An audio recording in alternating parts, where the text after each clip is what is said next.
যারা আইএসএফ থেকে গিয়ে তৃণমূলে জয়েন করেছে তারা ইতিমধ্যে আবার আমাদের সঙ্গে যোগাযোগও শওকত মোল্লা ভোটে দাঁড়াবে বলে এখানে সব জয়েন করছে, এটা কোনো মতেই নয়। কারণ গত পঞ্চায়েত নির্বাচনে শওকত মোল্লা দাঁড়িয়ে থেকে অবজারভার হিসেবে এখানে লড়াই করেছে, তার বিরুদ্ধে লড়াই করে আমাদের ভাঙড়ে আইএসএফ এর মানে পঞ্চায়েত সমিতি জেলা পরিষদে আমাদের ছেলেরা আইএসএফ এর মহিলা নেত্রী আসমা খাতুন তিনি শওকত সাহেবের হাত ধরে টিএমসি জয়েন করেছেন, কি বলেন? আজকে নয়, আমরা কিছুদিন ধরে খবর পাচ্ছি যে এরা তৃণমূলের সঙ্গে যোগাযোগ করছে। এই ভোট পরবর্তী যে হিংসা হয়েছে ভাঙড়ের উপরে, সাধারণ মানুষের উপরে যেমন হয়েছে, আমাদের নেতা নেতৃত্বদের উপরেও হিংসা হয়েছে এবং আমাদের সামনের সারির অনেক নেতৃত্বকে মিথ্যা কেসে জেলও খাটিয়েছি। ইতিমধ্যে আপনারা দেখেছেন আমাদের ওখানকার ভোগালী 1 এবং 2 এর যে নেতৃত্ব দুজন, তাদেরকেও জেলে রেখেছিল মিথ্যাভাবে। তো ওর আসমার কোনো মানে রাজনৈতিক পেশার বা কোনো রকম চাপচোপ আছে কিনা, কোনো অত্যাচার এর ঘটনা আছে কিনা, সেগুলো আমরা খোঁজ নিয়ে দেখব। কিন্তু ইতিপূর্বে আমরা সেরকম কোনো খবর পাইনি যে ওর উপরে প্রচণ্ড শাসক দলের প্রেশার হচ্ছে বা প্রশাসনিক প্রেশার হচ্ছে, এগুলো আমরা কিন্তু পাইনি। কিন্তু এই মুহূর্তে কোনো আসমার বিরুদ্ধে কোনো বাজে মন্তব্য আমি করতে রাজি নই, যে সে স্বার্থের কারণে গিয়েছে না ব্যক্তিগত ইমেজের কারণে গিয়েছে না কী কারণে গিয়েছে। আমরা খোঁজ খবর নেব, নিয়ে আমরা বিষয়টা জানার চেষ্টা করব। কিন্তু এইটুকুনি বলতে পারি, যে কারণেই হোক, শাসক দলের চাপে হোক, প্রলোভনে হোক, আর প্রশাসনের ভয়ে হোক, যে কারণেই হোক, আইএসএফ থেকে যারা জয়েন করছে তারা কিন্তু তৃণমূলে বেশি দিন থাকবে না। আমরা ইতিপূর্বে দেখেছি যারা আইএসএফ থেকে গিয়ে তৃণমূলে জয়েন করেছে তারা ইতিমধ্যে আবার আমাদের সঙ্গে যোগাযোগও করছে।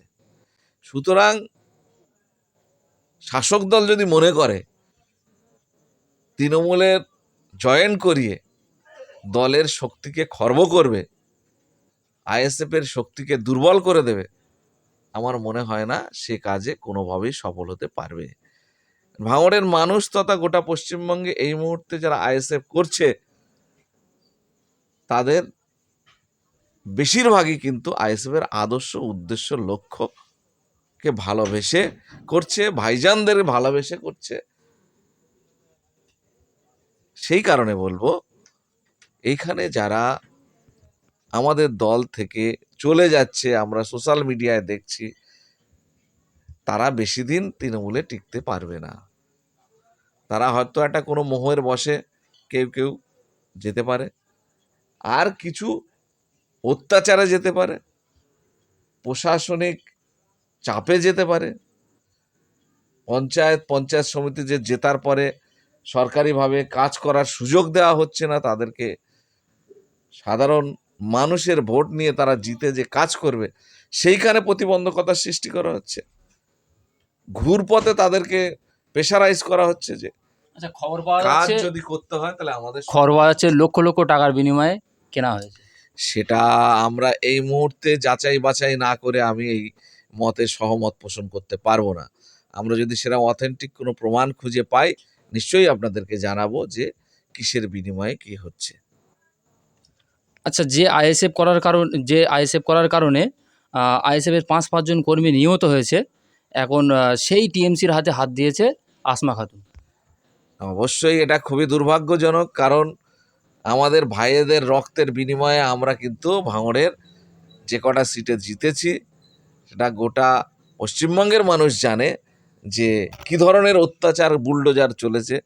যাদের হাতে আমাদের ভাইয়ের রক্ত এখনো লেগে আছে তাদের হাতে হাত কিভাবে দিল, আমরা এটা নিয়ে সন্দিহান আছি। কি ধরনের প্রেশার তার উপরে হয়েছে, কি হয়েছে না হয়েছে, এগুলো আমরা খোঁজখবর নিয়ে পরবর্তীকালে জানাবো। কিন্তু এটা খুবই দুর্ভাগ্যজনক, এই ধরনের কাজ হওয়া উচিত ছিল না, এটা অনভিপ্রেত। এই জিনিস এরা বেশি দিন টেকাতে পারবে না। যে আসমা খাতুন বলেছিল একটা সময় যে ক্যানিং থেকে নটোরিয়াস ক্রিমিনাল এনে ভাঙড়ের দায়িত্ব দিয়েছেন, এখন সেই নটোরিয়াস ক্রিমিনাল হাতে হাত দিয়েছেন, কি বলবেন? সেই জন্য বলবো তো, এটা তার পদস্খলন হয়েছে। তার নিজের জায়গায় সে দাঁড়িয়ে থাকতে পারলো না, নিজের কথায় দাঁড়িয়ে থাকতে পারলো না, নিজে আদর্শে দাঁড়িয়ে থাকতে পারলো না। আমরা তো একটা আদর্শ নিয়ে পার্টি করছি। আমরা তো দুদিনের জন্য একটা পঞ্চায়েত, একটা এমএলএ, একটা এমপি ভোটে জেতার জন্য এই রাজনীতিটা করছি না। আমরা করছি রাজনীতিটা, বিকল্প সমাজ ব্যবস্থা আমরা পশ্চিমবঙ্গে গড়ে তুলতে চাইছি। আজকে ভাই ভাইয়ের রক্তে হাত ধুচ্ছে, এটা আগামী দিনে বন্ধ করতে চাইছি।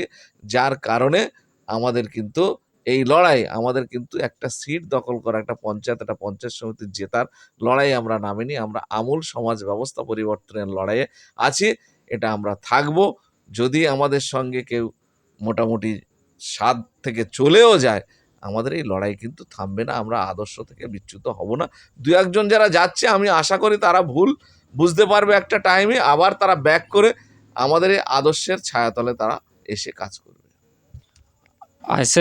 আইএসএফের মহিলা নেত্রী আসমা খাতুন বলেছিল, আমি প্রয়োজনে আরও 10 বছর জেল খাটবো। আপনিও তার সাথে একসাথে জেল খেটেছেন 41 দিন। বলেছিল, আমি প্রয়োজনে আরও 10 বছর জেল খাটবো, কিন্তু মাথা নত আমি করবো না। কেন মাথা নত করলো, তার মাথা নত হয়ে গেল কি কারণে, আমরা বলছি তো, খোঁজ নিয়ে আমরা দেখব। কিন্তু আমি মনে করি যত চাপ আসুক, যত অত্যাচার আসুক, এই কাজটা করা তার কোনো মতে উচিত হয়নি। এটা আমি মনে করি ভাঙড়ের সাধারণ মানুষ যারা এত অত্যাচারের পরে, এত মৃত্যুর পরে যাকে ভোট দিয়ে জিতিয়েছিল, তাদের সঙ্গে বেইমানি করা হলো। এই কাজটা করা কোনো মতেই উচিত হয়নি। যে কারণেই করুক, আমি বলবো এটা করা উচিত হয়নি। ভালো লাগে না, আলাদা কথা। খুব অত্যাচার হচ্ছে, কাজ করতে পারছি না, আলাদা কথা। বসে যাব। কিন্তু যে দলটায় আমি ঢুকছি, সেই দলটা কি, সেই দলটা কি কাজ করছে, সেই দলটা বর্তমানে কি মানে আদর্শ স্থাপন করছে পশ্চিমবঙ্গের বুকে আজকে, আমরা তো খোলা, এত ছবির মতো পরিষ্কার, একটার পর একটা, একটার পর একটা, শিক্ষা থেকে শুরু শুরু করে বালি পাথর, কি স্ক্যাম, কি মানে দুর্নীতির সঙ্গে এই সরকারের নেতা নেতৃত্ব কর্মীরা যুক্ত নয়। বিশেষ করে কর্মীদের কথা বলবো না, নেতা নেতৃত্বরা যুক্ত নয়। যারা দলটা পরিচালনা করছে, তারা একেবারে আকণ্ঠ দুর্নীতির সঙ্গে যুক্ত। তারপরেও যদি কেউ মনে করে সেইখানে গিয়ে ভালো কিছু করবে, এটা তো আমার মনে হয় চোখ আইওয়াশ ছাড়া আর কিছু না। এটা মূর্খের কাজটা তো করবে এখানকার যে পঞ্চায়েত, পঞ্চায়েত সমিতি, জেলা পরিষদ যাদের হাতে আছে, তাদের মাধ্যমে কাজটা হবে। তারা যদি কাজ না করে বলে এমএলএ কাজ করছে না, এটা তো স্ববিরোধী, একটা উল্টো মানুষকে ভুল বোঝানোর একটা চোখে মানে কি বলবো, ঠুলি পরিয়ে দেওয়ার মতন একটা কথা হচ্ছে। কাজ করতে গিয়ে যদি এমএলএ সেই তার অ্যালটমেন্টের টাকা যদি বরাদ্দ না করে, যদি সিগনেচার না করে, যদি অনুমোদন না দেয়, সেটা আমাদের বলুন যে এমএলএ কোটার এত টাকা পড়ে আছে, তার এমএলএ কোনো কাজের ব্লুপ্রিন্ট দেয়নি বা কোনো রকম অনুমোদন দেয়নি, সেটা বলুক। এখন গিয়ে ফাইল খুলে দেখুন এমএলএ নওশাদ সিদ্দিকীর ফাইলে প্রপোজাল আছে কিনা। একটি গোপন সূত্রে খবর পাওয়া যাচ্ছে, আগামী 2026 বিধানসভায় বিধায়ক সওগাত সাহেব তিনি ভাঙড়ে ক্যান্ডিডেট হচ্ছেন। সেই ভয়ে কি আইএসএফের সমস্ত কর্মীরা টিএমসি জয়েন করছেন?